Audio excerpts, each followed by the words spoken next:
rifiuto in ormai 30 anni di lavoro è cambiato radicalmente, nel senso che proprio come natura il rifiuto è completamente cambiato.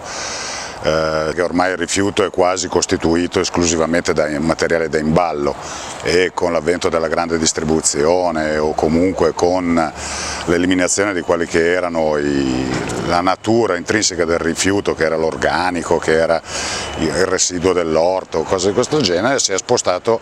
in materiali più strettamente legati all'imballo, che sono le plastiche, la carta, il cartone, e di conseguenza si è ridotto come peso specifico, però è aumentato drasticamente come quantità. E di conseguenza anche le soluzioni tecnologiche per la raccolta del rifiuto, del sacco nero, hanno subito un'evoluzione che ha seguito quella del rifiuto. Le tipologie strategiche vanno dal piccolo mezzo di 6-7 quintali per la raccolta e la pulizia dello svuotamento dei cestini e dei cestoni. I compattatori invece sono mezzi più complessi,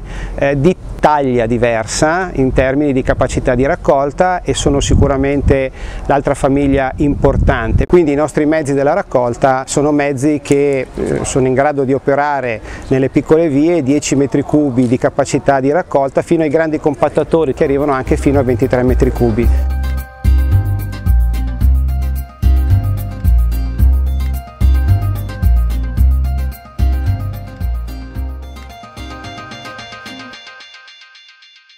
Una volta avviata la raccolta differenziata in maniera abbastanza spinta, quindi che va a interessare circa il 50-60% della complessità del rifiuto, il secco residuo sostanzialmente sono delle plastiche eterogenee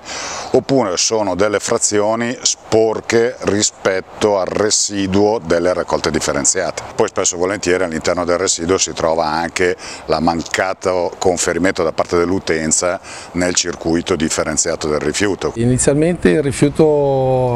veniva raccolto tutto indifferentemente, per cui era cosiddetto rifiuto indifferenziato, e poi attraverso appunto una campagna, diciamo così, capillare di informazione e con il contributo dei cittadini appunto siamo arrivati a differenziare in maniera quasi completa il rifiuto che una volta appunto veniva raccolto tutto insieme indistintamente. È stata una svolta epocale per quel che riguarda i rifiuti, perché siamo partiti dal rifiuto che si prendeva e si buttava in discarica senza stare lì a pensare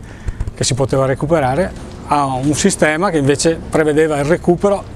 e il riciclo di buona parte dei materiali prodotti. Oggi la differenziazione dipende non solo da scelte ambientali ma anche e soprattutto da scelte economiche. Basti pensare che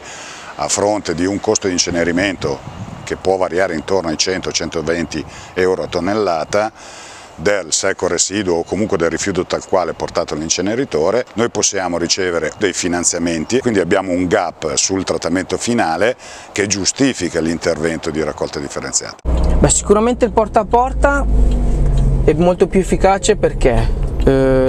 si fa molta raccolta differenziata. Nel cassonetto no, nel cassonetto non si può fare la raccolta differenziata perché la gente se ne sbatte, ha l'opportunità di buttare via il tutto, nessuno vede, vuoti il cassonetto, buonanotte. Il porta a porta invece sei obbligato, perché comunque se ti dicono guarda che devi fare la raccolta del vetro, ti danno il secchiello, c'è l'umido, c'è il cassonetto della carta, invece se il contenitore grosso non vede e si butta via, di conseguenza c'è meno una raccolta differenziata.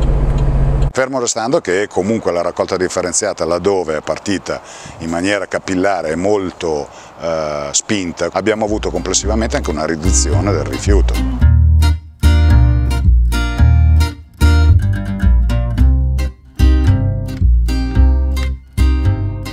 La variazione del rifiuto, anche se ormai si sta abbastanza allineando, è legata sostanzialmente alla condizione socio-economica del territorio. Quindi là dove ad esempio abbiamo delle attività prevalentemente industriali o di servizio abbiamo una forte presenza di imballi, là dove invece abbiamo una zona urbanistica orizzontale, quindi villette o comunque palazzine di piccole dimensioni, abbiamo un forte incremento per quanto riguarda la frazione umida e residua, che è sia proveniente da alimentazione ma anche da manutenzione del verde pubblico e privato, quindi abbiamo un incremento drastico della parte organica del rifiuto e anche di carta rispetto alla grande distribuzione dove è prevalente invece la plastica.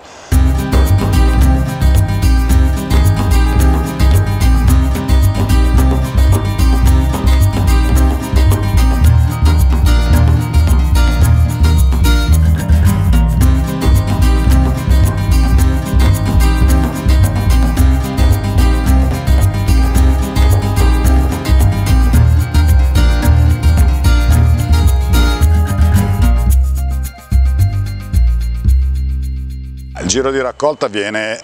fondamentalmente legato a due dati. Il primo è la quantità di materiale da raccogliere, che è connessa sia alle attività svolte ma sia anche all'entità di queste attività all'interno di un certo circuito cittadino, sia dal carico di lavoro degli operai. È un dato che difficilmente rimane fisso nel tempo, perché da un lato abbiamo grosse differenziazioni per quanto riguarda le attività produttive,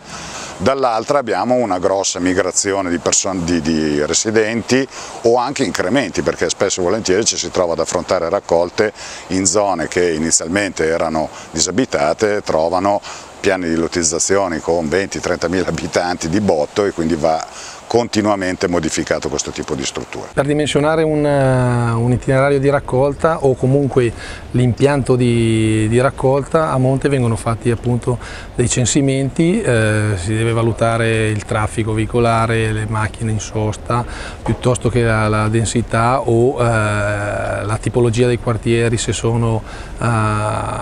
commerciali piuttosto che densamente popolati. Si raccolgono i dati e vengono poi elaborati e in funzione del numero dei sacchi piuttosto che dei contenitori e a tutte quelle variabili che possono essere il traffico o la tipologia dei quartieri, viene appunto dimensionato l'itinerario. Diciamo comunque che il dato fondamentale è un dato economico, poiché tutto ciò che è legato ai rifiuti si trasforma in tariffa e di conseguenza deve essere pagata dai cittadini, noi dobbiamo cercare di ottimizzare le raccolte in termini prima di tutto economici, quindi trovare dei sistemi di raccolta, dei percorsi, delle modalità di raccolta che siano le più economiche possibili rispetto a quello che potrebbe essere il giro più comodo, più facile o più programmabile, insomma.